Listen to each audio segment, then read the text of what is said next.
Hi there, Jeremy Johnson. How are you doing? Hey, Jonathan. Good. It's good to be here. Right, and you are, just for those who like to locate people geographically, where are you in the world at the moment? I am located in St. Petersburg, Florida, in the United States. So Not to be nice and confused with toasty. St. Petersburg, Russia, which is a lot of The different exact places. opposite Yeah, climate-wise. right, okay, cool. And for those who don't know you, Jeremy, I mean, I can recommend to those watching your book on Jean Gebser, which came out, was it last year or the year before? I've lost track. Oh gosh, I lose track sometimes too, but it came out in 2019. 2019. So Okay. before the COVID times, before the dark Pre-COVID. I times. read it in COVID Yeah. though, and Yeah. the seeing through the world, you called it, I think. Yeah. Yes, that's So right. it's a beautiful book summarizing the work of the sort of mystic prophet, philosopher, theorist of consciousness, Jean Gebser. And that's how I first came to know you. But you've also been around these kind of integral metamodern circles for a long time. And tell me a little bit more about your sort of some of your projects like mutations and so forth, the things that Sure. keep you busy at the moment. Yeah, so I do host a little podcast called Mutations, and essentially that was started as a kind of outlet for me to syndicate my audio of like YouTube streams or Facebook streams, where I would kind of just riff with other participants or do kind of monologues on my own thinking. But it sort of evolved into a place to have conversations about cultural evolution, the future, planetary consciousness, etc. And we have a nice little community there now, and it's in partnership with another project that I'm working on through Revelor Press called Integral Imprint. Mhm. It's a nice little imprint that we're starting together, Jen Zart and myself, to really kind of explore these questions. So we've published authors like Sean Kelly, and there's a number of other books coming out this year. And there's also a book called Mutations, which is going to be a bit of an anthology as well. Mhm. So yes, those are generally what I'm doing most of the time, doing editing. I'm also working with Integral Leadership Review, some kind of multimedia communication about, the big questions about where we're headed and where we've come from. So Okay. yeah. Well, on that note, I mean, on big questions, you wrote a chapter in this book, um, which you have there, I believe. Do you? Yes, I do, right Excellent. here. And I can do that. Yeah, we can sort of coordinate to make the word metamodernity somehow. Well, anyway, your chapter in here is called Becoming the Planetary. Becoming the Planetary. It's not a small thing to ask. Tell me what you mean by becoming the planetary before we plunge in any further. Oh, I would have to read the whole essay.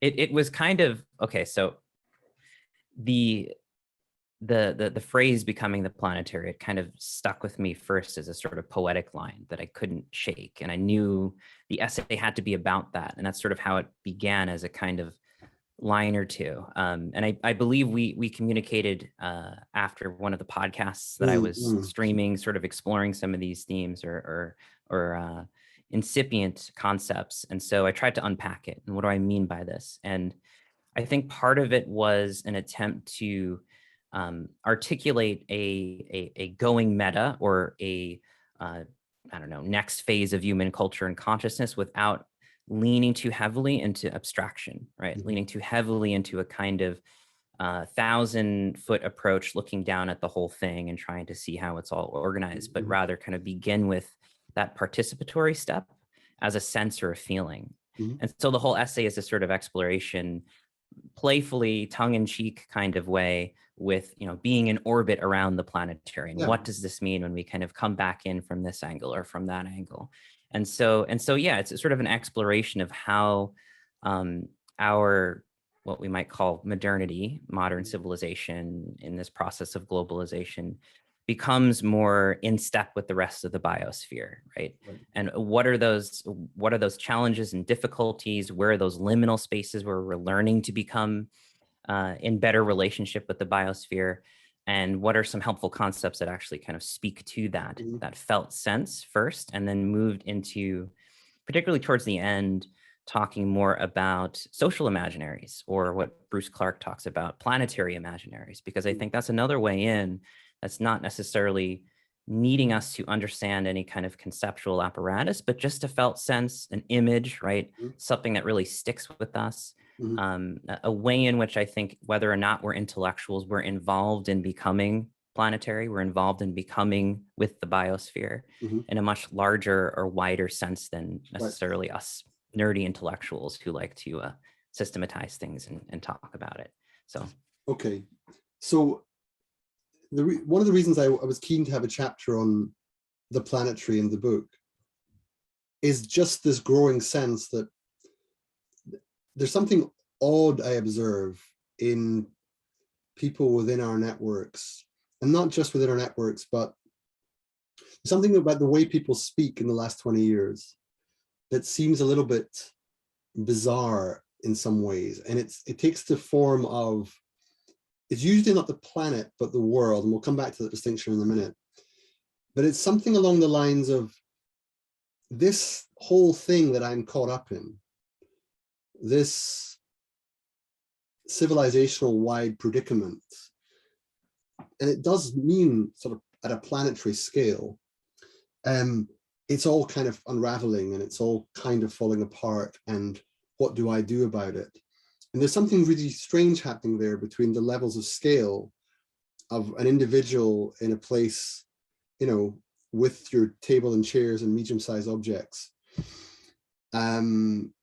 you know, having your daily habits and daily activities, feeling that this thing you're caught up in, this planet sort of circumnavigating the sun in the far reaches of space and like eons of time, and somehow that's your responsibility, that somehow you're caught up in that. And I don't think it was always, I'm not saying everyone's like that, but there's a critical mass of people who speak as if the planet was somehow their principality, was somehow their concern, that they were responsible towards it. Not as a kind of dictator or king or whatever, but as if somehow morally they were responsible to respond at that scale. And I've felt this and noticed that it particularly arises in the context of climate change, because it is arguably the first truly global planetary challenge, and it gives us a sense of the Earth as a system that we're caught up in. So for all of those reasons, I find something about the planetary as a notion I wanted to understand better. And I think what's valuable in your chapter is you begin to help us understand the different dimensions of that, the sort of spiritual, psychological, biological, ecological aspects of that. So I guess that's just sharing why, you know, why the chapter felt like it had to be there, because in a context that we're calling metamodern, a phase of history, not just a phase of history, but a kind of cultural sensibility, it does feel like this sense of becoming the planetary is part of what in Keegan language might be called, you know, the hidden curriculum, that somehow we're expected to become the planetary, to see ourselves not just as family or individuals or family members or community members, or even national participants or citizens, but somehow citizens of planet Earth. Now, we say this sort of things, and I notice people saying it increasingly, but it just struck me how sort of absurd it is, like given the disjunct of scales. And I wanted your chapter really helps to sort of make sense of that confusion. So I just wanted to share that's why I wanted to have it, because it was sort of speaking to something I've noticed. But there's something else going on for me too. It's that we've heard a lot about globalization, and there's a different meaning of, you know, globalization is something about financial flows and something about the internet shifting our cultural perspective. And there's something about planetization, which is more like Benjamin Bratton and the kind of data stack that where the measured world somehow subsumes the real world. but the planetary is altogether more poetic and sort of mystical. And that's why, as a Gibbserian scholar, I was keen to hear more from you. So tell me then, in that context, what does the planetary give us? Like, what does the idea of the planetary give us that these other things don't give us?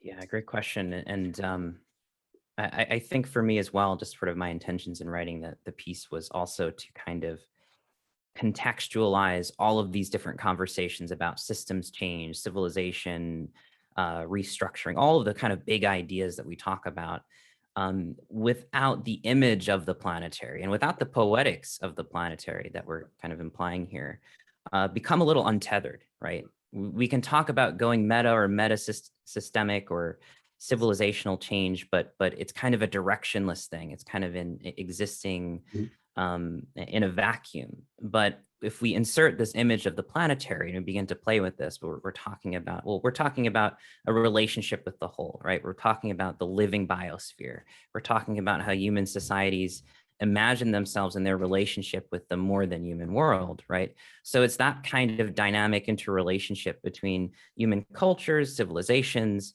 and the living biosphere and the non-human world, that in-between space is really what we're exploring here with the sense of the planetary. Right. But I really like towards the end of the essay, I talk about Eugene Thacker's book from early 2010s called In the Dust of This Planet. And he makes these distinctions between a few different things, but I'll just bring up two: planetary and world. And he says world is kind of more provincial. It's our sense of, let's say, the globalized civilization that we live in, right? There's a kind of finitude to it. We know it's very complex, but also, there's GDP, there's not only the economics, there's the supply chains. It's kind of, it's exhaustively described, right. But the planetary is not exhaustively described. There's always an outside. There's always a dark side to the planetary that we're always negotiating with and in relationship with, right? So if we are going to not just be poetic, but also philosophical, conceptual, if we're going to have new maps for these territories, then maybe those maps have to almost be kind of open-ended, right? Or they have to leak a little bit, or be, in some sense, incomplete, right? Sufficiently incomplete enough to be open to the dark side of the planetary. And is that kind of comfort with unknowing, or not just complexity, right? But just sort of that tension of not exactly being sure how we're going to relate ourselves back to the living biosphere and the more than human world, and be in this kind of open-ended process of learning with it, which is also, I think, a big part of what I'm trying to articulate in the essay. Yeah. And it strikes me that the language of the more than human world is a term that I've come across in Bioregionalism's writing quite a lot. And I think it's deliberately somewhat ambiguous, because it gets at the kind of everything from the kind of microscopic particles, and including, protein spikes in COVID that bring the world to its knees, kind of thing. But it's also got this kind of suprahuman dimension as well, in the kind of evolution of consciousness, or the possibility of something other than human sort of shaping life on the planet as well. So when you say more than human world, how broad is that term? Is it deliberately ambiguous? Does it include, spirits, for example? How would you define it? Yeah, I would say you don't have to define it. I should just say that the invitation to define can always be resisted. But yeah. Sure. But I think as a starting place, it certainly can be. It can go into those territories. For the context of this essay, I think I was speaking more to a kind of biological sense of more than human world, right? So non-human species, companion species, symbiotic species, right? That kind of, we're always in relationship with the non-human world, even when we don't realize it, and even when those relationships are kind of bad ones that are ultimately going to harm us and the other, right? But it's that sense and presence of the other, just in terms of the interagency of a multi-species planet, where we really do have to consider different species and ecological systems and feedback loops and Mm, all of that complexity, along with what we want to do in terms of right. resource extraction, civilization building. It's a very complex thing, but again, there's this sort of open-ended negotiation with the more than human that I'm pointing to, Right. and we could extend that into the spiritual, right? If we're taking indigenous perspectives and more animistic cultures in mind, then that's sort of the baseline for Right. many indigenous cultures, is to kind of fold in the spiritual and the biological non-human, right, as sort of Right. always in negotiation with what we want to do as a human society. So yeah. But the more you speak about the planetary, the more, the idea of becoming the planetary, it's awesome. The idea that I need to think at that scale. I mean, there are moments where I've found myself, doing something mundane, like waiting for what you'd call the kettle in the US, or here whatever you're making in the kitchen, coffee or whatever, you're sort of sitting there and it's waiting for it to happen. And suddenly you get your moment, you think, where am I exactly? You think, well, I'm in this house in the street, and you sort of back up a bit more and you go, okay, so this is actually a planet I'm on. Okay. And where is that planet, right? Oh, it's actually in this kind of solar system. And where's that? And that's in this bigger thing, in the universe, galaxy, and so it goes on. And when you get that kind of perspective, there the planet functions as a kind of orbital thing up in the solar system, but it's sort of intimate in a weird way. That's the thing that I find a bit confusing about it. It's not as though it becomes this object. It becomes all the more celestial somehow. And then when you begin to think about it teeming with life and rivers and mountains and, all of the different animal species and flowers and, plant life, that's what I think that's what you're trying to get at with the planetary as a notion, that to become that much bigger than self thing, if you can begin to sort of imbibe that perspective and bring it to bear in your life decisions, everything sort of changes somehow, right? Yeah, there's that's the really exciting sort of transformative dimension of becoming planetary, which is we talk in our circles about social imaginaries quite a bit, right? And Bruce Clark, funny enough, I had attempted to I was writing this essay and I was like, well, let's move from social to planetary imaginaries. And then one of my my friends reached out to me and said, do you know planetary imaginaries already exist? And then they sent me the link to Bruce Clark's work. Okay. And I was relieved by that, because there was a lot of actually really great work done in his book, Gaian Systems. But the way he defines it as the imaging and bodying forth of images of the planetary, of worlds living or dead, right? So Mars could be an image in science fiction stories, seeing the Earth from space that our satellite technologies allow us. But you're right, there is that kind of cosmic sense that it also brings up, and that sense of deep time that I think, just learning about the evolution of life on the planet also kind of invokes in us, right? So then there's this sense of, okay, well, then becoming planetary in some way is human culture and our ability to imagine that cosmic, geological evolutionary process in our own culture, right? And how do we relate to those realities?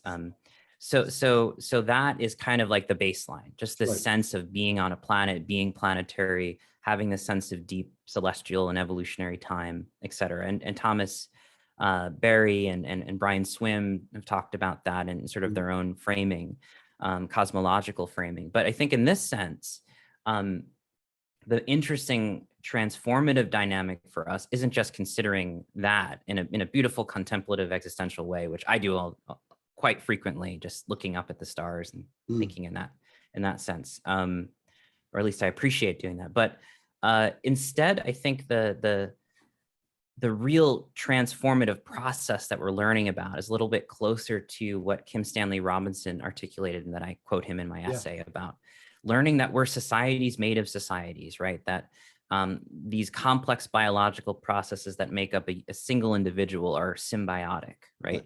And then kind of extending that sense to, well, okay, this is how evolution sort of works and how actually living on the planet sort of works, this sort of interesting interspecies interagency, which is sort of making with and co-evolving with, right? Like they talk about symbiosis through Donna Haraway's work. She's popularized that term. So it's that, but then also it's how does modern globalized civilization really fold in those biological planetary realities into our culture, right? Into how we build civilization or whatever's after what we're doing right now, socially. So it's that kind of mutual practice and process of the more than human biospheric world kind of coming into awareness in our culture, and our culture folding that in as well and sort of reaching back out with it in relationship. And we're already doing that implicitly, but in a kind of negative sense of sort of stumbling into the planetary and discovering these complicated processes through climate change, right? Or fossil fuel burning. We're learning about the planetary as a kind of, I talk about this as well in the essay, a kind of via negativa approach of sort of breaking things and discovering how they're actually interconnected with each other. But I think the positive or the constructive process is sort of a retethering back to these biospheric processes, right? Internalizing what we're learning and in turn, finding a way to build a different relationship with the biosphere. So there's something deeply cosmic about it, but also deeply biological about it as well. And you know, somewhere in between, there are different kinds of ecology that are, you know, world making in their own way. I was thinking that when you were describing that kind of awareness of the planetary boundaries, because that's an expression, you know, Rockstrom's work and the Stockholm Institute's work on delineating exactly what overshoot looks like on some major planetary boundaries, the phosphorus and nitrogen cycles and climate change is one, and then there's sort of food and water, and there's, you know, I forget all what they all are, but there's a whole list of them. And there's even a Netflix documentary with Johan Rockstrom and David Attenborough about planetary boundaries. And it never occurred to me to link your essay to this, but in some ways, what's interesting about that is that that's kind of, those are metrics of major systemic processes happening at a planetary scale. But it is a big demand on the viewer or reader or person to somehow introject them and make them part of their conception of what life is. To think as you turn the tap on, oh, there's a viable water supply that has a connection to the rain and the sea and the rivers and everything else. And then when you purchase something at the supermarket, oh, there was a supply chain here, and that relates to the health of arable land, and that relates to some other cycle. And you know, you're asking, in some ways, a great deal, but another part of me is thinking some of these intuitive understandings of nature and our part of it, and the cosmic side of that, a lot of this sounds quite indigenous. A lot of it sounds like reverting back to a prior way of knowing. Given your understanding of evolution of consciousness, tell me a bit more about that, because you know, the becoming the planetary doesn't necessarily mean a sort of a new way of thinking. It's also a bit like relearning an old way of thinking, right? Exactly. Yeah, I think funny talking about this essay and the time I was writing it. Now I'm working on my next book presently, and I'm really kind of coming back to that question because there's been, you know, just some great scholarship on indigenous complexity with Tyson Yunkaporta, and there's been a lot of conversations around that subject about, well, we're really needing to kind of put indigenous thinking and complexity forward right now. Not that necessarily we're going to just abandon civilization and go back to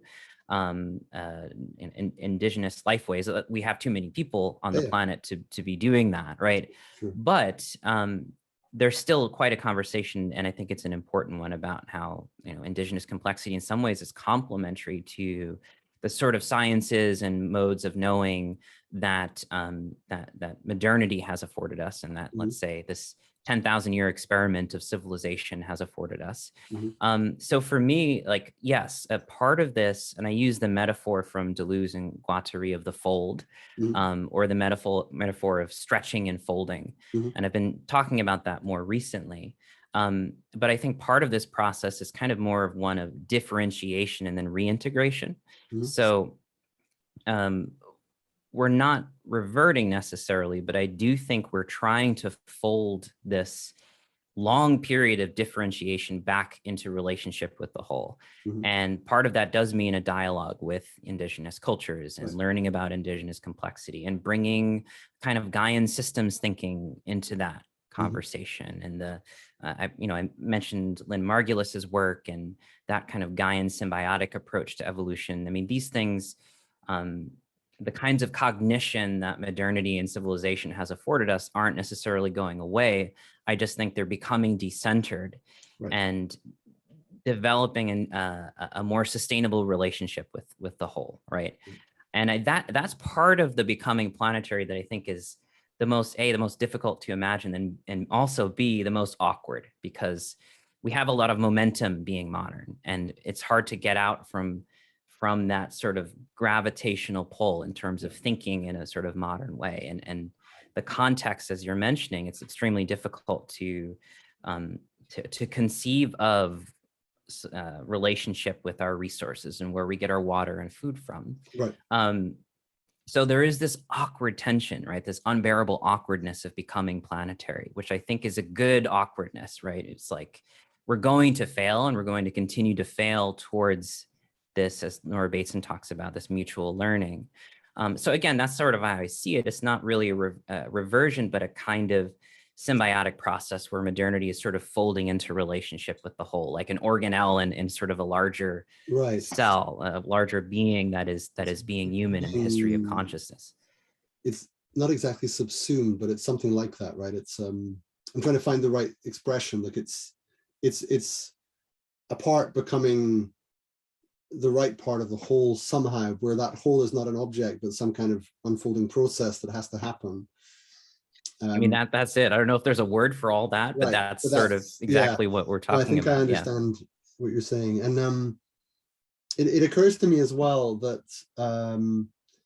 this reference to the planetary is very useful vis-a-vis some conventional public debates, because when you speak of the global, you evoke something about the worst of, well, certainly a caricature of a liberal elite that has a view of, it doesn't really matter where you live, you follow where the capital goes, you get your job, and you private citizens make their life anywhere, and you don't really care about the ecological basis of things, and you fly around the world with an alien. Of course, it's a caricature, but there are those who speak of the globalists in that way, and they contrast that with the nationalists, who are like, no, this particular piece of land really matters, these particular cultural norms matter, we should live in such a way that we honor what our ancestors did and try and keep that intergenerational transmission of this cultural mode. So that sort of juxtaposition of global and national actually is politically very tense. It's played out in all sorts of countries. For example, a lot of the fights in Europe between whether you're with the EU or not, or want to be, tacitly has this underneath it.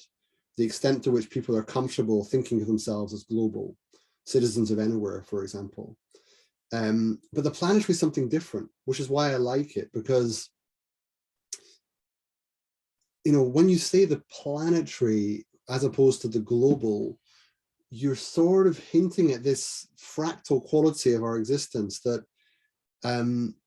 at every stage of it, from the cosmological to the kind of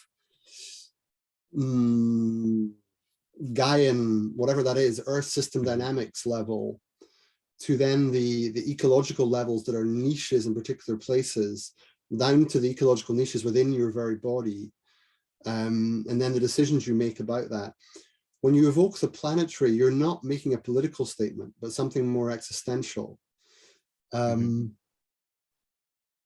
that seems sort of therapeutic at some level, because I think Yeah. everyone shares, you know, the line by JFK, we all inhabit this small planet, we all breathe the same air, we all cherish our children's futures, and we are all mortal. It was one of his better speeches in the time of the Cold War. But I only say that, you know, we all inhabit this small planet. Like, if you speak about the globalists, you lose that. What you're speaking about is biological contingency in a cosmic context.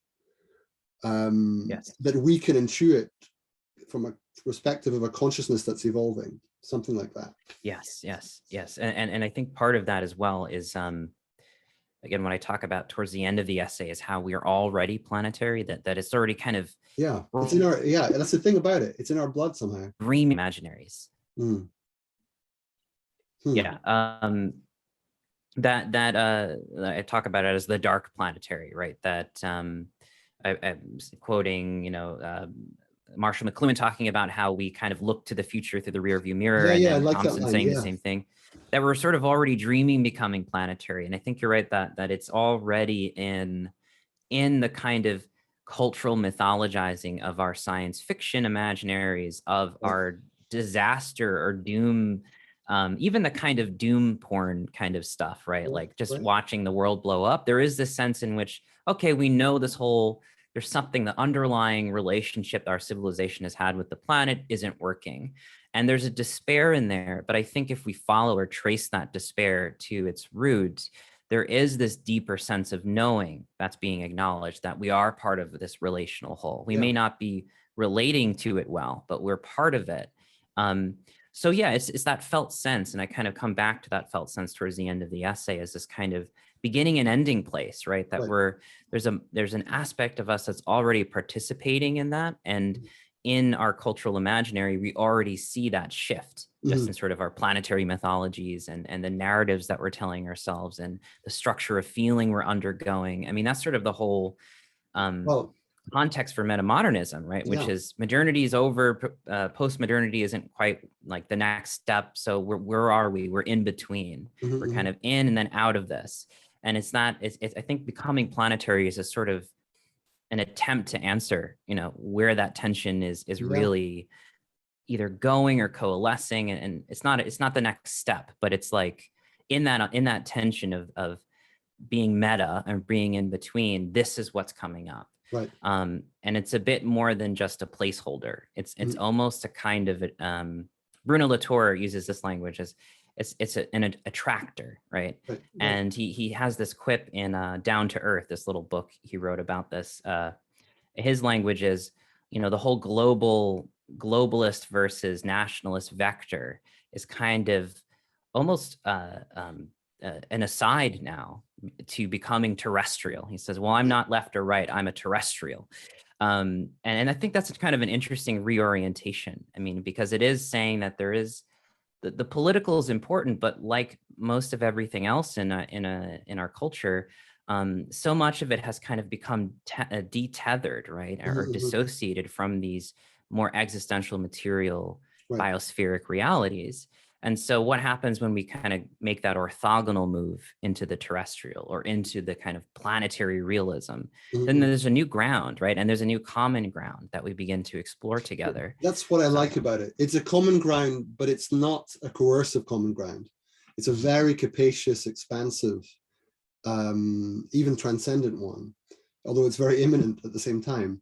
So I guess the reason I like the idea of becoming the planetary as a sort of injunction to become a kind of sensibility, it's different from being a humanist. It's not saying, great, what wonderful human beings we are, let's connect on a species level. You're saying, no, locate that species in a much wider context of myriad other contexts that it's dependent on and responsible for and so forth. So it's more than that. And it's not just about globalization or the globe, and it's not even about the Earth as such. Like the planetary, it does evoke that higher orders image of space and therefore creation, and therefore sort of the sublime contingency of all of our lives. Anyway, so that's why I love it. But I think now in this conversation is a good moment to segue into because you do hint at this towards the end, to come back to Gebser a little bit. As you know, I've been trying to speak to you for a while about an underlying concern of mine that does link to this a little bit.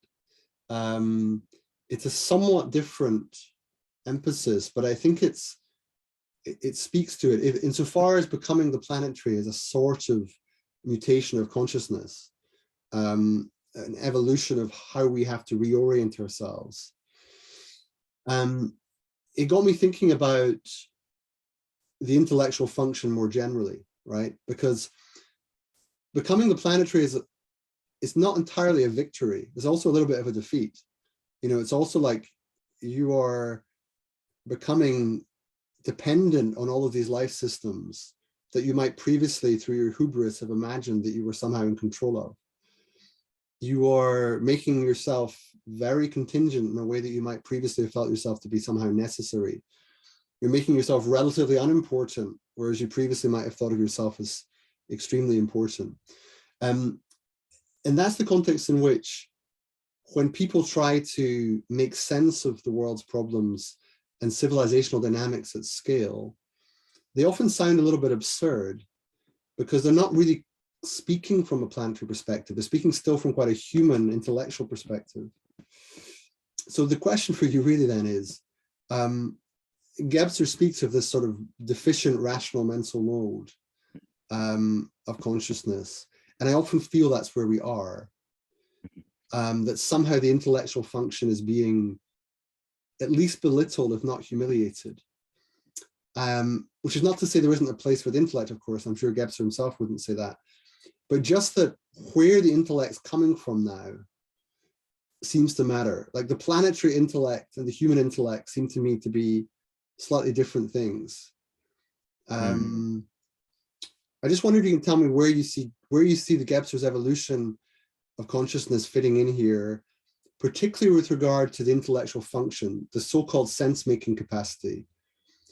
Because I feel part of this desire to make sense all the time is not exactly a losing battle, but it's sort of missing the point that we have to make sense in a different way and move towards whatever that is. And I think the planetary helps us with that, but I haven't quite got it yet. So maybe you can help me. Yeah, I mean, maybe we can help each other there, because it's probably the hardest question to try to address. But yeah, I think in Gebser's framing, he understands in a very similar way. He has a different language, but he's talking about this similar process where in the history of consciousness, the mental structure, which is sort of thinking, abstraction, sense-directed thinking, right? You could see how that center of gravity has gradually become sort of the locus or the arbiter of anything that all of our decision making. It's all of civilization, right? Like there's a kind of there's the Enlightenment, modernity, it's all of that exactly. as well. Yeah, exactly. So Enlightenment, modernity is a great kind of crystallization of that structure as it kind of totalizes, right? As sort of, all right, this is how we're going to run everything. And so the overemphasis on that structure is really the problem for Gebser, not the actual capacity to do sense making or to have sense directed thinking. That coming online, or that kind of differentiating itself as a structure of consciousness in our history, is a good thing generally. But for our context of becoming planetary, it can't assume the throne. It can't be, and I think we presume that it will, right? That because it is the sort of center of gravity, is it not more than it's I understood it to mean more like it is kind of on the throne in the process of being dethroned. But maybe yes, exactly. Right. Exactly. But I think the mistake a lot of us make today is to assume, well, the king is going to figure out how to hand off power to the next stage, right?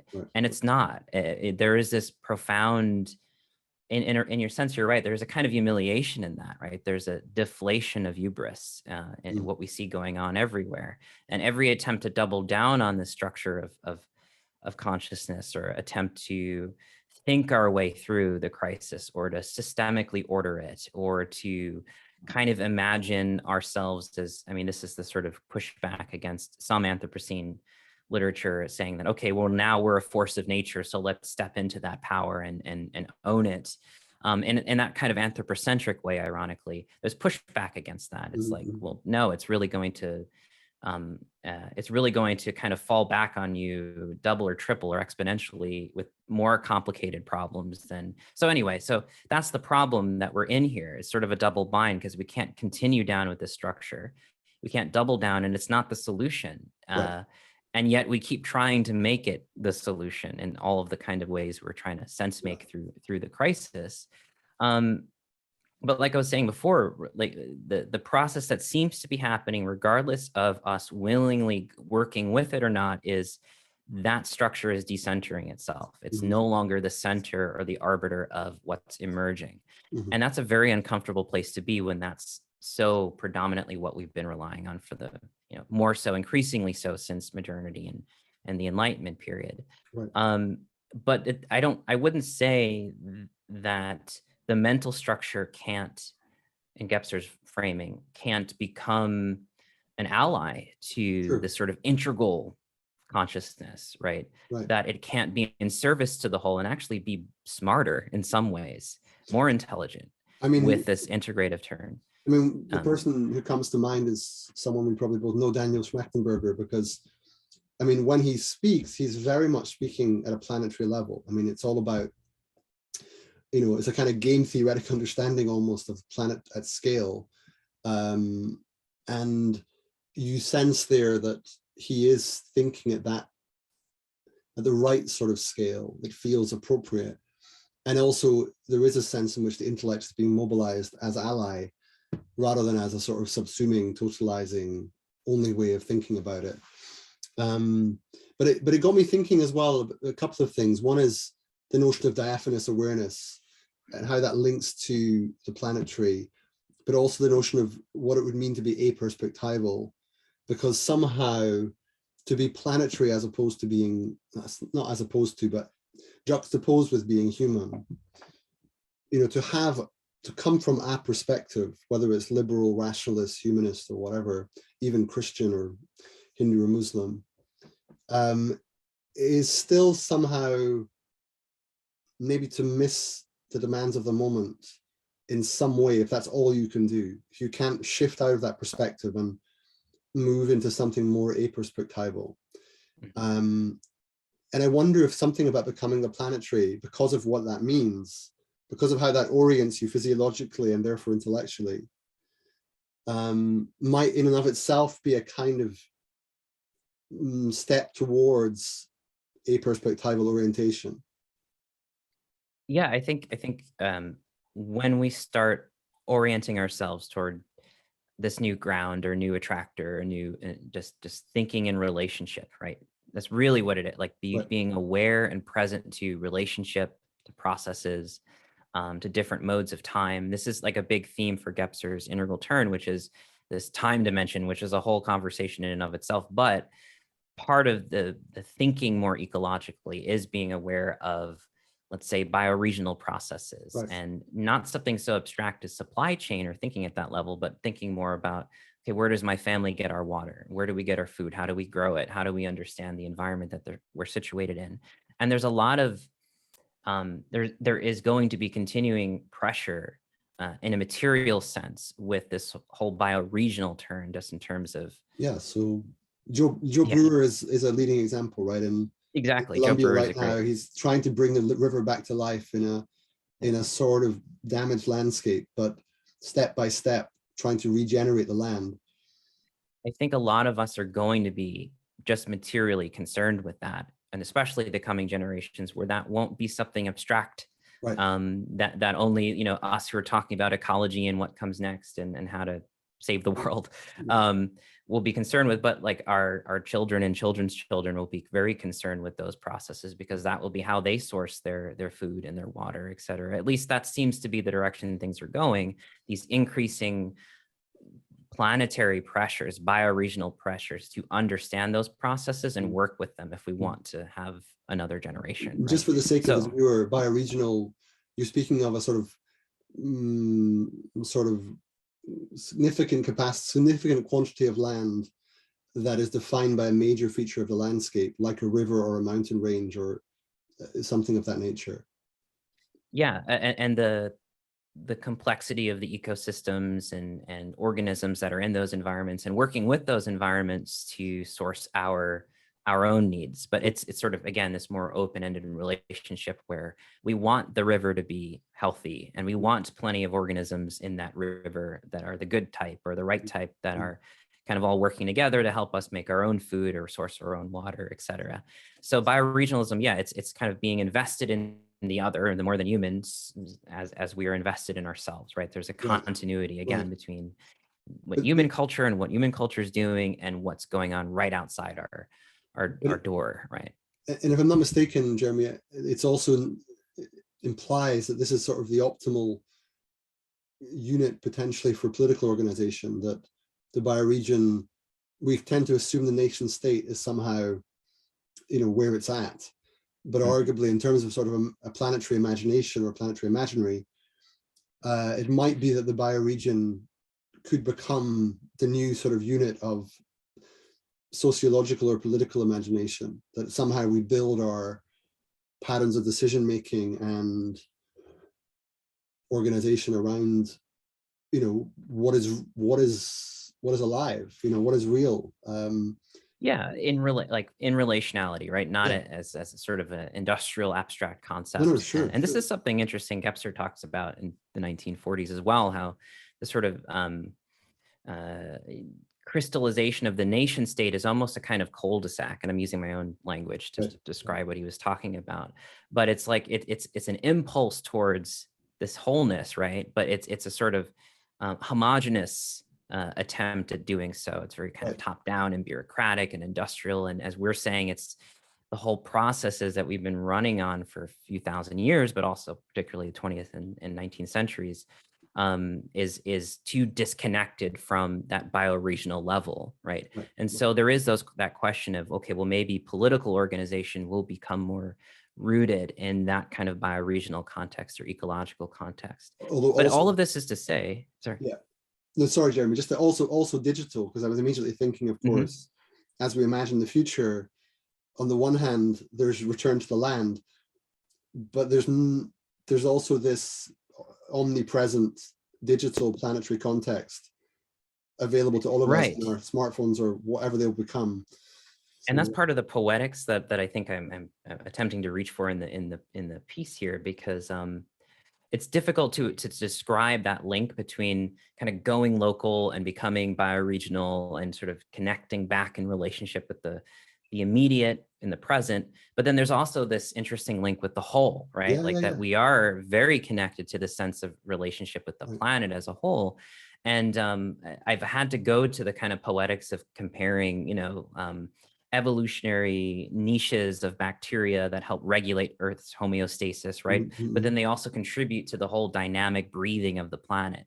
So there is this interesting sense of, when we talk about the shape of the planetary, it seems to be fractal in that sense, but like the microcosm and the macrocosm are entangled, right? In this beautifully poetic way. And I think part of what we might be seeing, and again, this is sort of conjecture, kind of going into an imaginative space here to kind of think through this, but what we might begin to see is, instead of globalization and the globalists, we might see a retreat from that, but there might also be another expansion in terms of becoming planetary in this more cosmo-local capacity. So I was waiting for that term to come into the room. Yes, I was finding my way. I believe, if I'm not mistaken, I know you know Michelle Bowens quite well, and I believe there's a new Cosmo-local reader came out recently, and I have a colleague here in London, Indra Adnan, who gave a great talk at the recent Emerge gathering in Berlin about the Cosmo-local as an idea, and it was incredible how animated the audience was by it, because somehow it speaks to this twin sense of needing a deep return to the local, but somehow not in the old-fashioned sense of forgetting the global, but somehow, like you say, this fractal quality of the macrocosm being present at the microcosm. So you feel the planetary issues in your locale, but not just that, you actually learn from others doing the same thing, and you're in communion with them as if they were next door when they might be on the other side of the world. And it's a very exciting notion. I mean, the sort of cosmo-local, it does have a little bit of have your cake and eat it feeling to it sometimes. because it's saying, look, you know, all the things you want from a local community, you need to have them and work for them. But unlike what it used to mean, it doesn't mean giving up on the whole wide world. It means somehow finding the whole wide world where you are, and also communicating with it about where you are, and learning about where others are in a way that informs what you do and what matters to you. But tell me a little bit more about your understanding of Cosmo-local, how it links to the planetary, because I feel as though they're remarkably aligned, or, you know, whatever that word is, sympathetic to each other. Yeah, I think it's that biological analog, that very local, very niche ecologies and ecosystems, nevertheless, just implicitly as a kind of their biological ontology, are entangled with the whole planetary process. Right. That's, you know, our cells, photosynthesis figured it out millions and millions of years ago, or billions. I'm not exactly sure when that specifically started, but single cellular organisms, colonies of them, found a way to relate to the whole planetary dynamic and help regulate it, to continue to support more life, right? So if our ancestors as single-celled organisms figured this out, there's this kind of implicit ontology in that I think human beings, and this is where we go to the planet becoming planetary again, we're folding that reality into human culture, right? Human beings are beginning to, or hopefully will be beginning to, actualize that in ourselves. So there is this sense of that mutuality, that the cells that figured this out eons ago, are that awareness, that knowledge is being folded into human cultures as a social awareness, as cosmological awareness, as modes of production, like cosmo-localism, specifically talking about this sort of cosmo-local mode of production. And then mutual sharing and learning across the planet, like, let's say, Joe Brewer's work of bioregional regeneration. This is definitely going to be something that has to maintain a global scope, in that sense of different bioregions talking to one another, right? About political, economic, and social solutions, and having those kinds of debates and innovations and sharing, et cetera. And so it does begin to make human, whatever comes next, whatever this is, it's not globalization. It maybe is more of planetization. It does begin to look more like we are becoming synonymous with the whole life processes of the planet, right? That human culture is beginning to mirror and internalize what we're learning that life systems have been doing since the very beginning, since Earth really began to become Gaia, and since the cells figured out how to do that, right? Kind of like we're waking up from a dream in some ways, right? It's as if this modernist enlightenment sort of worldview that suggests we're somehow separate, that we're in charge, that we're directing events, begins to look like, oh my God, did I really think that? You know, did we really run our civilizations or our societies as if that were the case? And I hope very much that it is a move back towards something more sane and grounded in who we really are, both biologically and spiritually. As you know, we just published Ian McGilchrist's book, The Matter with Things, where this kind of spirit is very much in it. You know, it's all the way from the sort of the neuron to the noosphere, if you like. He develops a very consistent philosophy of life.